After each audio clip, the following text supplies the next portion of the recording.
All right, folks, I just wanted to show you a quick way that you can use Excel, Microsoft Excel, to be able to organize, basically order a bunch of numbers, smallest to largest or largest to smallest.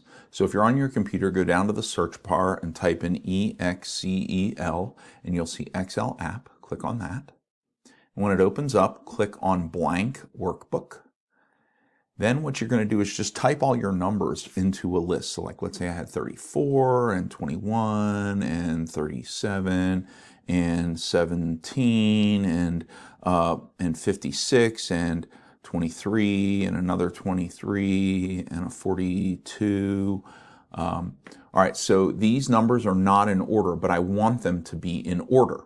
And what I'm going to do is this, I'm going to click the column A. Then I'm going to go up here to Data.